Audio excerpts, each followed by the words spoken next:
peureux là. Ils étaient nombreux. Mais aussi nombreux qu'ils étaient, il y avait des peureux parmi eux. N'emmenez jamais un peureux à la guerre.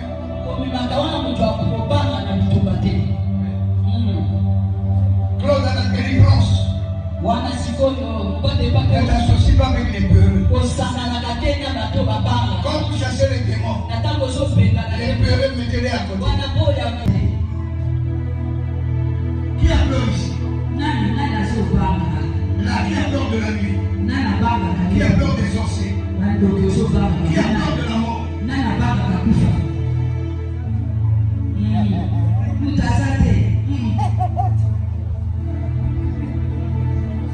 On amène les êtres au bord de la rivière. On les emmène au bord de la rivière. Il dit, toutes les personnes qui vont boire de l'eau en lapon, comme le chien boit l'eau, mets-les à côté. Et celui qui se met à genoux, avec des attentions, il prend l'eau à la main, il est en train de boire. Celui-là va avec lui. Mais ce moment dit, oh, la monnaie est pas les soifs de l'église. Après, celui qui m'en moule, c'est là. Même la main, il n'est pas digne. Même côté ceux qui vont laver l'eau comme des chats. Je dis à Gédéon, va dans le corps des ennemis. Va voir ce qui se passe. Ce que tu auras écouté, c'est à partir de ce que tu écouteras que tu auras la victoire. Dieu est un Dieu des signes. Lorsque vous marchez avec Dieu, demandez des signes. Je ne l'avais pas demandé un signe, mais c'est Dieu qui l'avait donné un signe. Il dit, va au corps étranger. Si tu as peur, prends parmi tes soldats un soldat. Va dans le corps adverse, va espionner, va voir. Tu vas écouter des choses. Et ce que tu vas écouter, c'est à partir de ça que tu auras la victoire. Sur les généraux, après un nécessaire. Et ils sont partis. Et quand ils sont partis, qui est en train d'expliquer son songe? Et dans son songe, il dit quoi à son frère? Il dit qu'il a rêvé qu'un pain d'orge secoué par le vent est rentré dans le corps de Madianite. Ça roulait dans le corps de Madianite. Et ça a même détruit la tente qui était là. En tout cas, ce pain d'orge-là a bousculé le corps de Madianite. Madianite qui était là a donné l'explication du rêve. Il dit, c'est sûrement l'épée de Gédéon qui va triompher sur les Madianites. Et ce qui m'étonne, c'est quoi? Là où je commence à percer dans le domaine des esprits, dans le domaine spirituel. Lorsqu'on dit un pain d'orge, c'est comme la paille. On appelle pain d'orge, c'est comme la paille. Alléluia. Et le cola, on fait des céréales avec. Alléluia. Alléluia. Alléluia. Ça dit que mon bébé coron de nango. Ni nango, ça c'est comme un céréale, ça c'est comme une farine. Est-ce que vous comprenez? Donc, ça dit, tige le cola, il y a blé. Alléluia. Ça peut s'emporter par le vent. On appelle ça le pain d'orge. Alléluia. Mais ce pain d'orge-là, il n'était pas naturel. Non, bien aimé dans le Seigneur. Ça ne peut pas renverser du temps. En elle-même, elle ne peut pas renverser du temps. Goliath. Les pierres polies ne pouvaient pas tuer Goliath. En tout cas, même si on lance avec une lance, je ne sais pas comment, ça ne pouvait pas tuer Goliath. Mais si par des pieds, des petites pierres, Goliath est mort, c'est que tout était sorti du naturel et parti dans le domaine surnaturel. Je vous ai dit, tous les pères de l'Ancien Testament, ça préfigure le Christ. Vous savez, spirituellement, il dit comment le père, mais ça représente le Christ lui-même.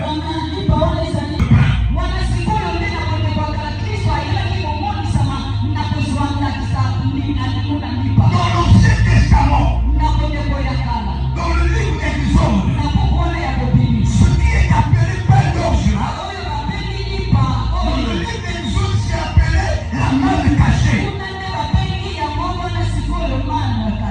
Oui, ça ne porte plus le nom de pain d'orge. Il était faible et humble.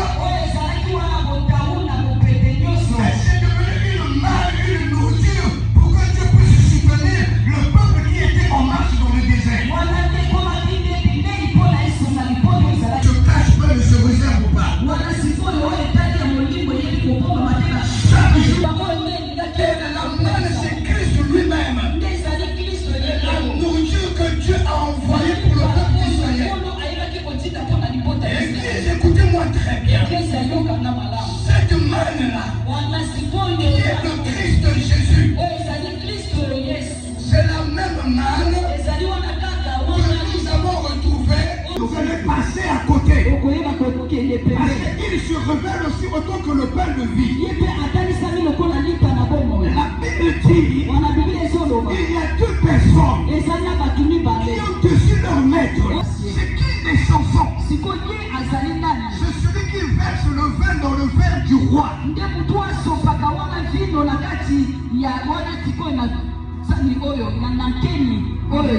C'était le serveur du roi, il servait le vin au roi. C'était une personne d'une très grande responsabilité. En tout cas, c'était une personne respectée. C'était une autorité respectée. C'était une personne de valeur. Ce n'était pas n'importe qui pouvait être échanson. Boire le vin. Et c'est celui-là qu'on appelle Artokomos. Bien-aimé dans le Seigneur. Il y a aussi eu le panassier. Le panassier, c'est celui qui s'occupe du pain. Les chansons et le panassier s'occupaient du vin. Si je vous emmène dans le Nouveau Testament, je vous parle du vin, vous allez me parler du sang de Jésus. Si je vous parle du pain, vous allez parler du corps de Jésus. Alors ces deux personnes, ils étaient dans le royaume d'Égypte.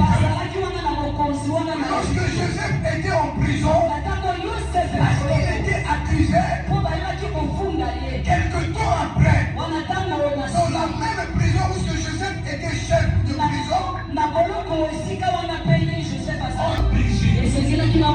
que ça soit détruit. Et en détruisant cela, le sang de Christ nous introduit dans une nouvelle alliance.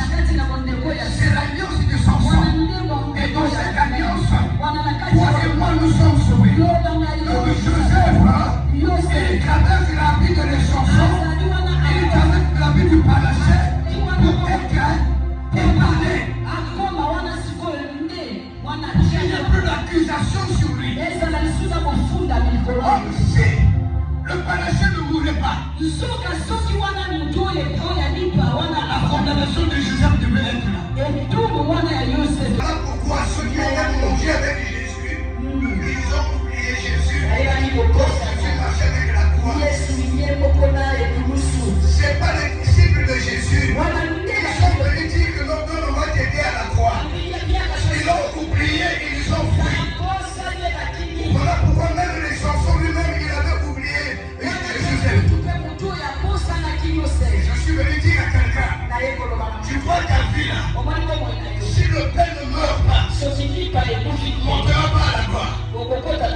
viens de dire, je dis à quelqu'un, si tu continues à donner de la valeur à tout ce qui plaît la chair, tu ne monteras pas spirituellement.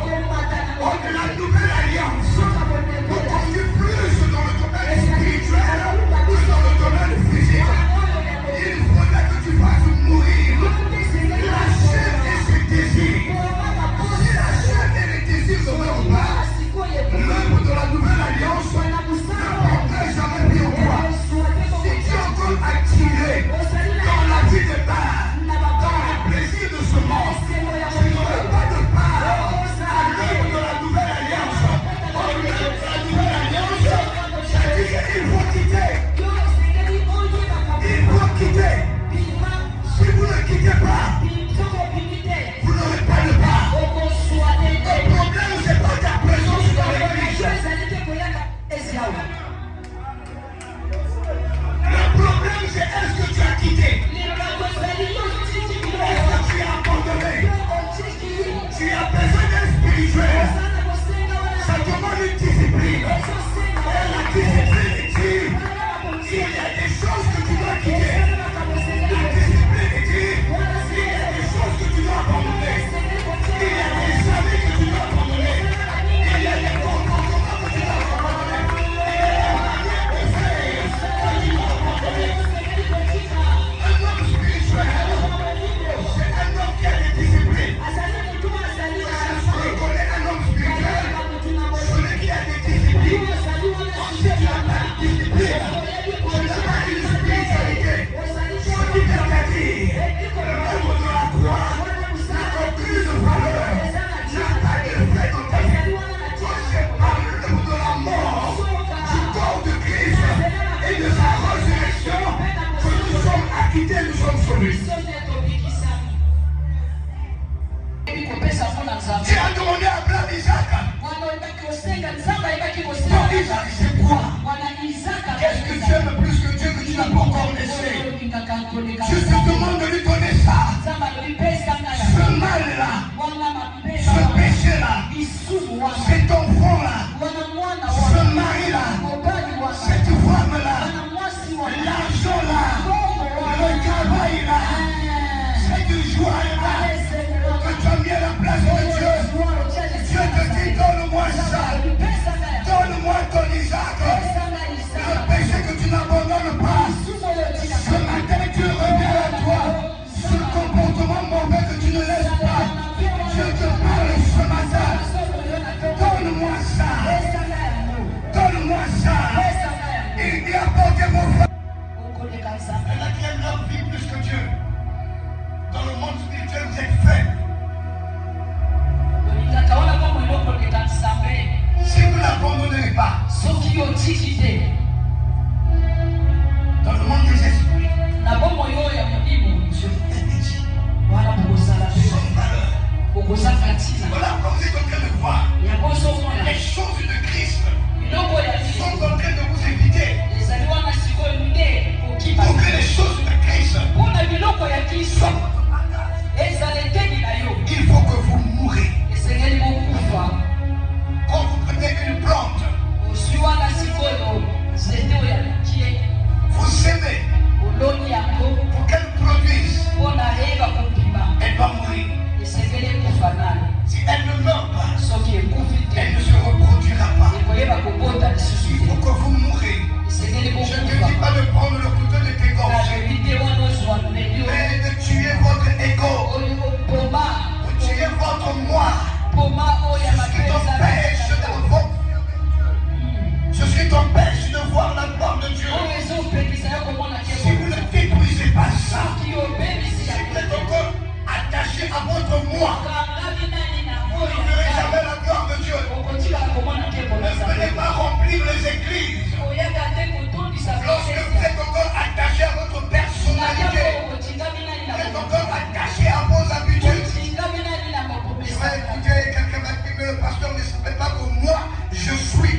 il a dit que ma chair est une vraie nourriture et que mon sang est un vrai breuvage.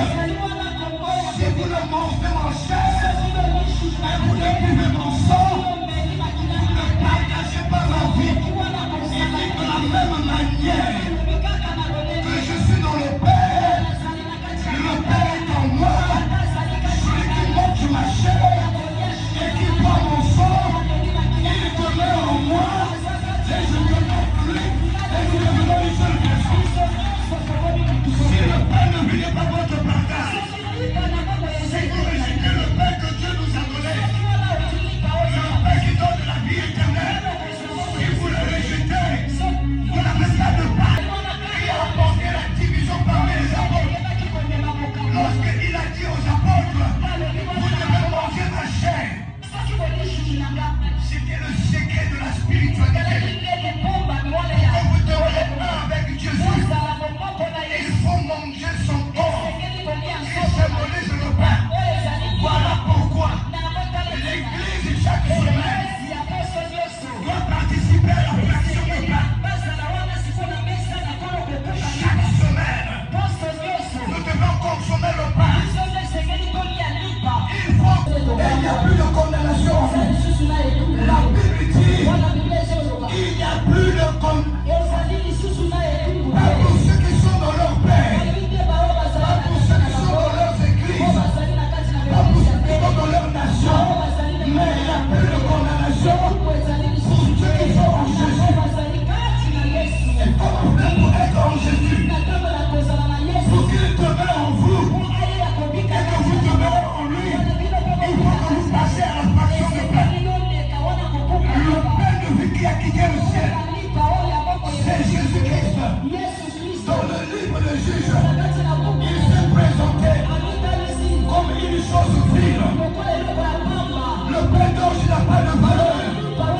Pour laquelle il n'a pas de valeur. Le pain d'orge n'a pas de force. Comme une personne effacée. C'est là où la victoire commence à se cacher dans ta vie. C'est là où tes ennemis commencent à tomber. Voilà pourquoi la Bible dit l'humilité.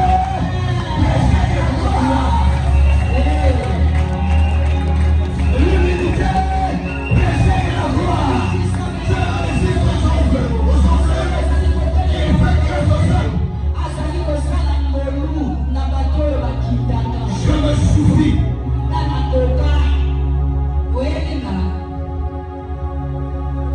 Pas l'humilité. N'est-ce pas la Bible dit? Mais c'est Jésus qui combat et qui te donne la victoire. Ce n'est pas ta victoire, c'est la victoire de Jésus qui te donne. Prends la position d'humilité. Commence à t'effacer. Même quand tu as raison, laisse Jésus te donner raison. Ne proclame pas ta raison. N'annonce pas ta raison. Il ne dit pas que j'ai des mérites.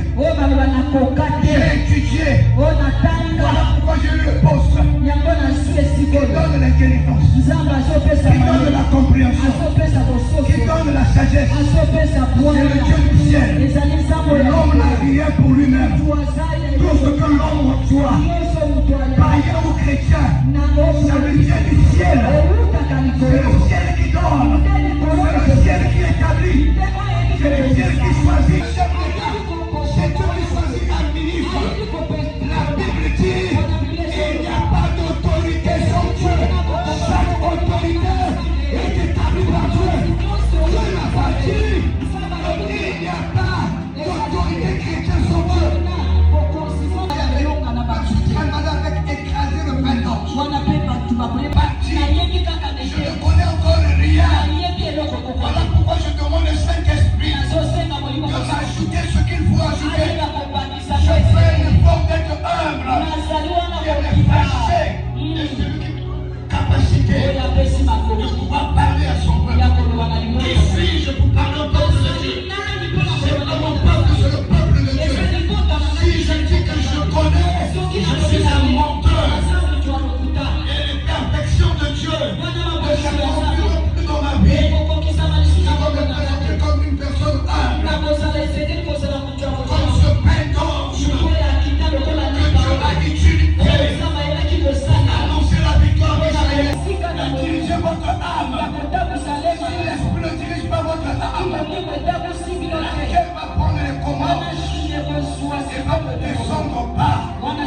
dans les désirs humains, les désirs charnels, les désirs pécheresses, qui poussera à Dieu de s'éloigner de vous. Et que vous ne voyez pas la gloire de Dieu. Nous sommes dans la saison de la gloire de Dieu. Il est appelé à l'homme de vivre la gloire de Dieu.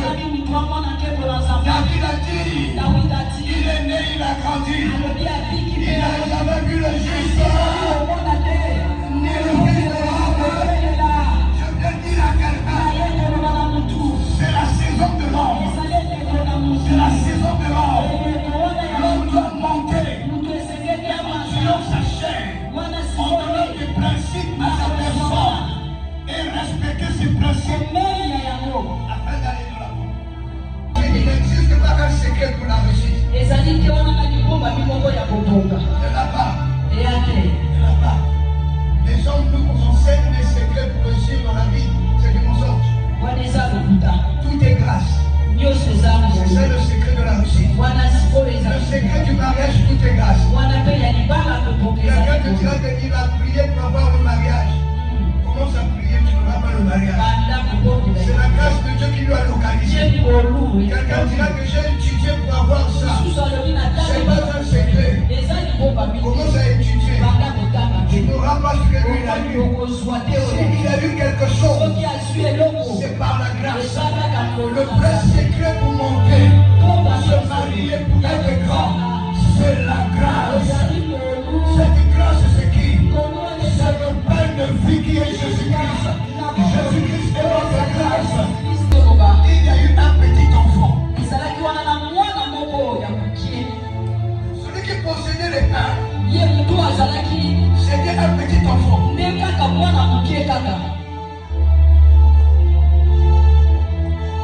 Si c'était une grande personne, il n'allait pas présenter ça.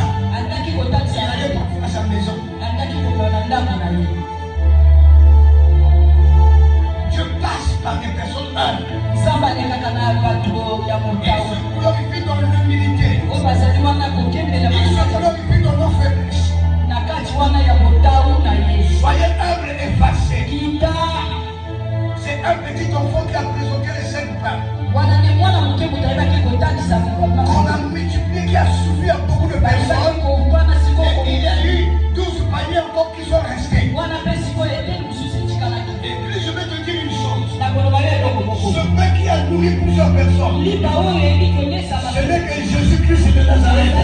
Celui qui peut se multiplier et prendre une forme pour satisfaire à tes besoins. Les gens croyaient que c'était seulement le pain ordinaire. Mais il est rentré dans une autre dimension de la vie de Christ en eux. On est à jamais. Je m'engage à toi ce matin. Si Christ est en toi, ce matin même, je dis les lots. Je dis les lots. L'atmosphère du changement va être dans ma cage. Là où on t'a condamné, tu vas peut être condamné. Là où on t'a rejeté, il va te récupérer. Là où on t'a transformé, on t'a changé de forme. Il te donnera une forme. Je viens dire à quelqu'un, c'est Jésus-Christ qui est la vie éternelle. C'est Jésus-Christ qui est le vrai Père, qui donne la vie, qui libère, qui restaure, qui régénère la vie. Et donc Jésus, dans votre montagne, et les gens quand ils voient les souffrances, ils faut qu'ils meurent afin que je vive. S'il n'était pas mort, le Saint-Esprit ne serait pas mort. On n'allait pas lui donner le Saint-Esprit. Il n'allait pas demeurer en nous. S'il n'était pas mort, on n'aurait pas la vie éternelle. S'il n'était pas mort, on ne serait pas racheté. S'il n'était pas mort, on ne serait pas libéré. S'il n'était pas mort, la mort allait avoir le pouvoir sur nous. Il a pris votre mort sur lui.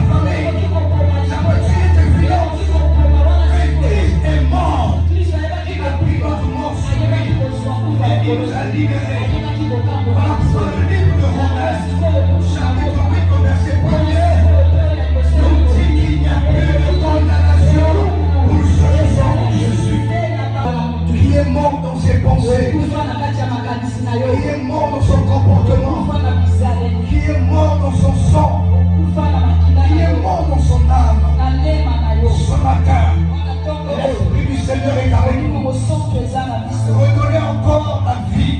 Redonnez encore de l'espoir. Je parle à toi qui es désespéré. Qui a même arrêté de croire. Tu vois ta vie ne ressemble plus à rien. Mais Dieu ce matin nous a donné un pain. Le pain de vie qui est Jésus. Tu es en train de voir la mort sur toi. Tu es en train de voir la malédiction pour toi.